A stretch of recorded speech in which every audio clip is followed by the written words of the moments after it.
नमस्कार, आप देख रहे हैं प्राइम टीवी। मैं हूं आपके साथ अब्दुल करीम। खबरों की शुरुआत करेंगे मध्य प्रदेश की खबरों के साथ।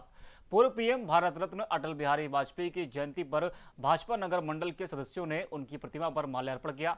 इस मौके पर विदिशा में विशेष सफाई अभियान भी चलाया गया। कार्यक्रम में भाजपा कार्यकर्ताओं और वरिष्ठ नेताओं ने अटल बिहारी वाजपेयी के जीवन पर प्रकाश डालते हुए उनके बताए मार्ग पर चलने की बात कही।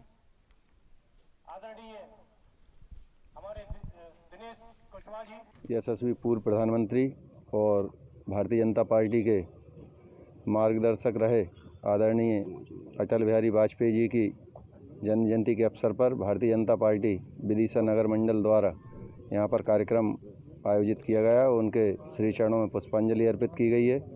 इस अवसर पर भारतीय जनता पार्टी के वरिष्ठ नेतागण माननीय मुकेश टंडन जी, बाबूलाल तामकार जी और अन्य सभी उपस्थित वरिष्ठ नेताओं द्वारा कार्यकर्ताओं को यह सुझाव और मार्गदर्शन दिया गया है कि माननीय अटल बिहारी वाजपेयी जी के सादगीपूर्ण जीवन से प्रेरणा लेकर और उनकी जो अच्छाइयाँ रही हैं, संघर्ष उन्होंने जीवन में किया है, उस संघर्ष से प्रेरणा लेकर भारतीय जनता पार्टी को आगे बढ़ाने का काम सहजता और सादगी के साथ करना है।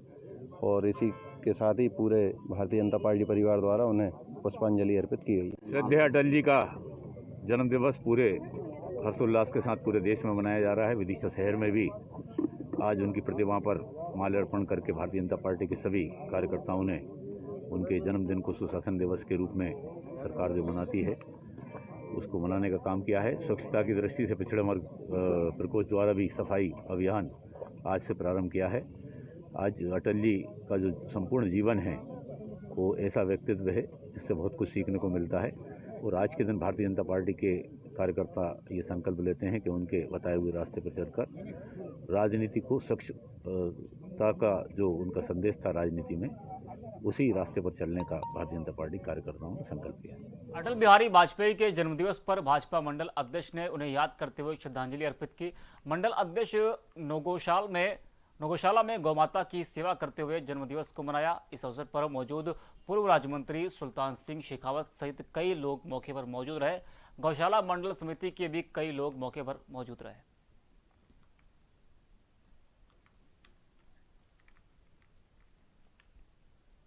पीएम मोदी ने एक बार फिर कृषि कानूनों के मसले पर खुलकर बात की। किसान सम्मान निधि योजना की नई किस्त जारी करते हुए पीएम मोदी ने 9 करोड़ किसानों के खाते में 18,000 करोड़ रुपए डाले।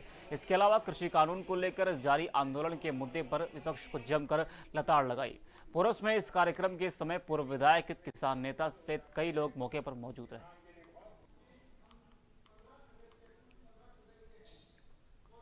ग्वालियर में कृषि कानून के खिलाफ एनएसयूआई ने विरोध प्रदर्शन किया। इस दौरान एनएसयूआई ने फूलबाग चौराहे पर केंद्र सरकार के खिलाफ जमकर नारेबाजी की और संगठन के लोगों ने सरकार की सद्बुद्धि के लिए हवन भी किया।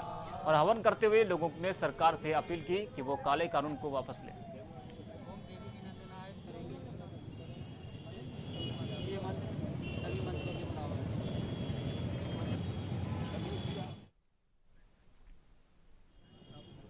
भोपाल में सीएम शिवराज सिंह चौहान की चेतावनी ने माफियाओं को चेतावनी दी है। कार्यक्रम में शिरकत करने के बाद सीएम ने कहा कि माफियाओं के खिलाफ कड़ी कार्रवाई की जाएगी। इससे बेहतर है कि अपराधी मध्य प्रदेश को छोड़कर चले जाएं। इसी के साथ उन्होंने किसानों के प्रदर्शन को लेकर भी कुछ बातें कही।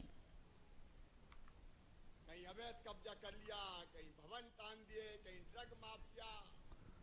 वहीं मंदसौर के नाहरगढ़ क्षेत्र में सैकड़ों ग्रामीण एसपी के कार्यालय पहुंचे। ग्रामीणों का कहना है कि उनके खेतों में रेत का जमावड़ा है और कोरोना की वजह से उन्हें काफी परेशानियों को झेलना पड़ रहा है।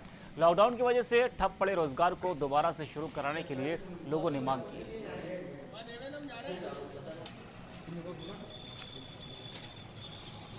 राम नाम है मेरा, गांव पीतिया कड़ी रहता हूं। और हमारे गांव में जो पिछले साल बाढ़ आई थी उससे जो खेत कट गए थे और रेती इकट्ठी हुई थी, तो लोगों को जो है मजदूरी का मौका मिला और रेती इकट्ठी करके जो बेच रहे थे, तो वो रॉयल्टी वालों ने जो है फर्जी रसीद काटना शुरू कर दी। और हमने उसकी असलियत मांगी कि भाई आप असलियत वो दे दो, रसीद तो हम देने को तैयार हैं, लेकिन वो असली नहीं दे रहे। हम जो वो रसीद लेके आगे जाते हैं तो आगे हमारा केस बनता है। इसी को लेकर हम शिकायत करने के लिए आए कि भाई हमें असली रिसिप्ट दी जाए और हम आपकी राशि देने को तैयार है। इस पीड़ित मजदूर है गांव पित्यागिड़ी का। ये 1 वर्ष पहले एक बरसात बहुत ध्यानबंद हुई थी। उस बरसात में कई घर बह गए थे और उसमें खेतों में रेत का बहुत ही हो गया था। और रेत को देखते हुए उन लोगों का काम धंधा कुछ है ही नहीं, लॉकडाउन ऊपर से लग रहा है, तो ये रेत निकाल कर खेतों में से बाजार मार्केट गाँव में बेचना शुरू करा इन लोगों ने। और इन लोगों के ऊपर जो अधिकारी जो होते हैं फर्जी अधिकारी, उन अधिकारी ने लेकर इनकी रसीद बनाना शुरू कर दी है। खबरों में आगे बढ़ते हैं। महू में राम मंदिर निर्माण को लेकर भव्य वाहन रैली का आयोजन किया गया। इस रैली में विश्व हिंदू परिषद, बजरंग दल सहित कई और दलों के कार्यकर्ता शामिल हुए। अयोध्या में बनने वाले राम मंदिर को और ज्यादा भव्य बनाने के लिए कार्यकर्ताओं ने कहा कि रैली में शामिल होने वाले बजरंग दल के लोगों ने कहा कि मंदिर को भव्य बनाने के लिए काम किया जा रहा है। इसके अलावा रैली को शांतिपूर्ण तरीके से संपन्न कराया गया।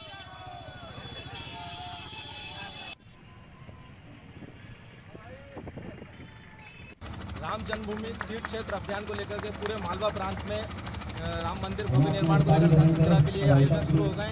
आज मऊ नगर में भी समन्वय टोली और क्रियान्वयन टोली और मुहल्ला अभियान टोली के नियमित इस अभियान को सफल करने के लिए बड़ी संख्या में हजारों की तादाद में राम भक्त निकले हैं। और इस आयोजन को सफल करने के लिए पूरा आयोजन रखा गया, जिसमें आप सभी ने देखा है कि रामलला हम आएंगे, मंदिर भव्य बनाएंगे, ऐसे उद्घोष के साथ में सभी राम भक्तों में ऊर्जा है और मंदिर का भव्य निर्माण हो। इसके लिए हमारा अभियान जो दिनांक 14 जनवरी से लेकर के 5 फरवरी तक का 20 दिवसीय चल रहा है। श्री राम। इस अभियान के लिए पूरे समन्वय टोली के माध्यम से 3 प्रकार की टोलियों का निर्माण हुआ है। जो समन्वय टोली है उसमें 8 से 10 कार्यकर्ता इसमें मुख्य भूमिका में, इसमें विश्व हिंदू परिषद, बजरंग दल और अपने जो है राष्ट्रीय स्वयंसेवक संघ और अन्य अनुसांगिक संगठन द्वारा इस समिति को बनाया गया है।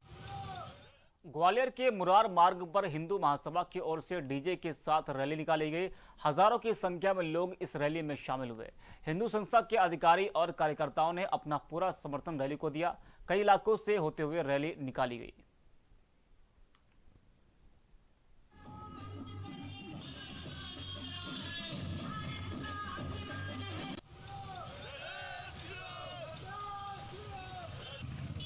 वहीं कैलारस के पहाड़गढ़ थाना क्षेत्र में 2 बाइक की आमने सामने जोरदार टक्कर हो गई। इस टक्कर में 4 लोग गंभीर रूप से घायल हो गए। सभी घायलों को इलाज के लिए अस्पताल में भर्ती करा दिया गया है। इसके बाद एक घायल की गंभीर हालत को देखते हुए उसे इलाज के लिए जिला अस्पताल में रेफर कर दिया गया है।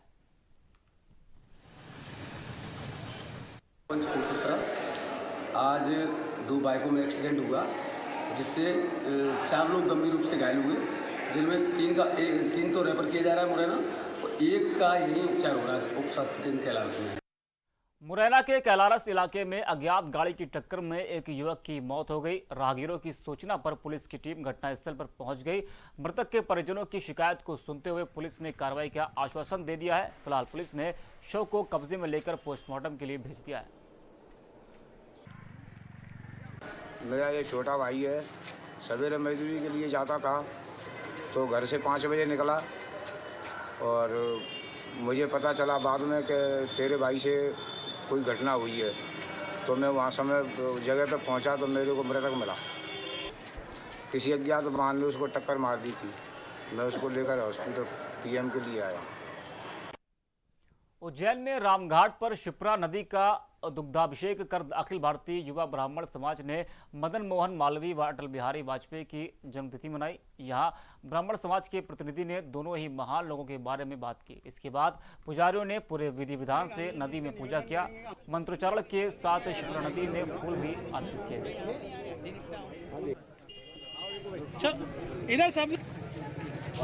आज अखिल भारतीय युवा ब्राह्मण समाज द्वारा शिप्रा जी का अभिषेक पूजन किया गया और महाआरती की गई। विशेष अतिथि हमारे इकबाल सिंह गांधी, पूर्व जिला अध्यक्ष कमलेश जी महाराज, संतोष जी पार्षद जी, गिरीश शास्त्री जी, महेश पुजारी जी, हेमंत वर्मा और समस्त तीर्थ पुरोहित यहाँ पे उपस्थित होकर महाआरती पूजन किया गया। क्या किया गया शिप्रा नदी में? शिप्रा जी का पहले दूध से अभिषेक किया गया, फिर माता जी को सुहाग सामग्री अर्पण की गई और महाआरती की गई। अटल जी के और हमारे मदन मोहन जी महामना की जयंती मनी गई। उज्जैन के महाकाल मंदिर में परिवार के साथ दर्शन करने पहुंची बच्ची के साथ हादसा हो गया। यहां चाइनीज डोर की चपेट में आने से बच्ची का गला कट गया। इसके बाद घटना की जानकारी मिलते पुलिस की टीम मौके पर पहुंची। घटना पर एसपी ने जानकारी देते हुए कहा कि लगातार इलाके में चाइना की डोर बिक रही है। दोषियों के खिलाफ कड़ी कार्रवाई का आदेश दे दिया गया है और कई इलाकों में छापेमारी भी की जा रही है। कल कलेक्टर महोदय द्वारा चाइना मांझा पर धारा 144 के तहत प्रतिबंध लगाया गया है। जो भी चाइना मांझा बेचेगा उस पर धारा 188 आईपीसी की कार्रवाई होगी। इसी तारतम्य में आज सूचना मिली थी कि कुछ दुकानों पे चाइना मांझा हो सकता है, तो हम लोग फिर अपनी ओर से आज दबिश दी और संयुक्त रूप से दबिश दी। थाना खाराकुआ थाना प्रभारी भी साथ में थे, उनका बल भी था और दोनों तोपखानों में कई दुकानों पे दबिश देते। हमें चाइना मांझा नहीं मिला। इससे एक तो जागरूकता पैदा होगी, दूसरा ये प्रिवेंशन भी होगा, इसलिए कार्रवाई की गई। उज्जैन में शंकराचार्य स्वामी निश्चलानंद सरस्वती ने मीडिया से बात की। यहां स्वामी निश्चलानंद ने किसान आंदोलन, राम मंदिर निर्माण और स्मार्ट सिटी को लेकर चर्चा की। किसान आंदोलन को लेकर स्वामी ने कहा कि सरकार को किसानों के हित में काम करना चाहिए। इसी के साथ उन्होंने मंदिर निर्माण के लिए मिलने वाले चंदा को लेकर भी बात की।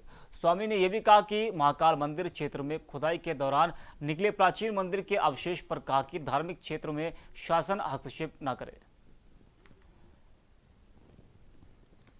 पहले तो शासन तंत्र का यह दायित्व था, कृषि को लेकर जो भी निर्णय लिया केंद्रीय शासन तंत्र ने, जो राष्ट्र के हितैषी हैं और विशेषज्ञ हैं कृषि विभाग के, उनसे संपर्क स्थापित करना चाहिए था।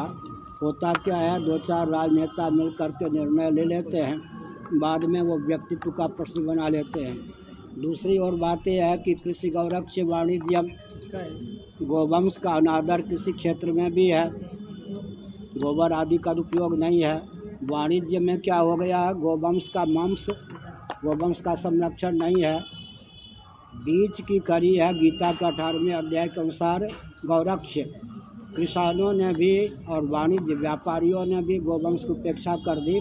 तीनों में सामंजस्य साध करके मार्ग निकालना चाहिए। देखिए, ये तो हमारा सौभाग्य है कि हम महाकाल की नगरी में हैं और वहाँ पर परम पूज्य शंकराचार्य जी पधारे हैं और ये हमारा सौभाग्य है कि इस नाते हमको उनके दर्शन करने का मौका मिला है। और उद्भट विद्वान हैं, देश के जो सर्वश्रेष्ठ पुरुष हैं उनमें से एक है, तो उनके चरण स्पर्श करके उनका आशीर्वाद लेके हम धन्य हुए हैं।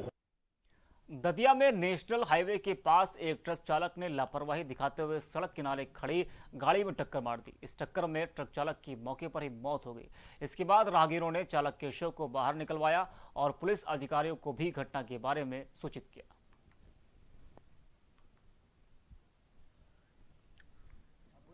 इंदौर में अपने शातिर अंदाज में एक युवती ने फर्जी पेटीएम ऐप बनाकर ठगी को अंजाम दिया। शातिर युवती ने 2 अलग अलग थाना क्षेत्रों में जाकर कई दुकानों में कुछ सामान खरीदा और उसके बाद पेमेंट करते हुए फर्जी ऐप के जरिए दुकानदार को बेवकूफ बना दिया। पलासिया थाना क्षेत्र में ठगी को अंजाम देते हुए शातिर युवती कैमरे में कैद हो गई। सूचना के बाद सीसीटीवी फुटेज के आधार पर पुलिस ने युवती की तलाश में जुट गई है।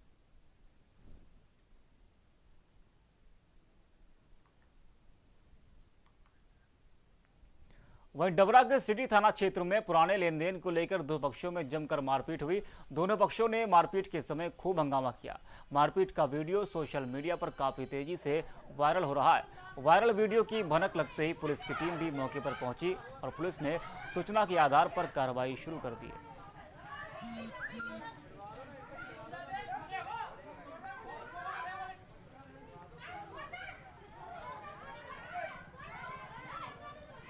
पुराने लेन देन को लेकर जमकर मारपीट हुई है। मारपीट का वीडियो सोशल मीडिया पर काफ़ी तेज़ी से वायरल हो रहा है। ये खबर मध्य प्रदेश के डबरा की है। यहाँ पर 2 पक्षों में जमकर मारपीट हुई। कहा जा रहा है कि पुराने लेन देन को लेकर ये मारपीट हुई है। मारपीट का वीडियो सोशल मीडिया पर काफ़ी तेज़ी से वायरल हो रहा है। तस्वीरें आपके सामने है कि 2 पक्ष आपस में किस तरह से झड़प कर रहे हैं, मारपीट कर रहे हैं। तो पुराने लेन देन को लेकर डबरा में 2 पक्ष में जमकर मारपीट हुई। और इसका वीडियो सोशल मीडिया पर काफ़ी तेजी से वायरल हो रहा है। वहीं खाचरौद में राम जन्मभूमि मंदिर के लिए शोभा यात्रा निकाली गई। शोभा यात्रा के साथ वाहन रैली भी निकाली गई। यात्रा में 16 गांव के लोग एकत्रित हुए। बड़ा गांव से होकर वाहन रैली निकाली गई। रैली में शामिल हुए लोग काफी जोश में दिखाई दिए। किया जा रहा है जिसमें प्रिय भक्तजनों, भाइयों, बुजुर्गों और आसान अनुरोध निवेदन है कि जिसका हम 500 वर्षों से इंतजार कर रहे थे वही फिलहाल खबरों में इतना ही। देश और दुनिया की तमाम बड़ी खबरों के लिए देखते रहिए प्राइम टीवी।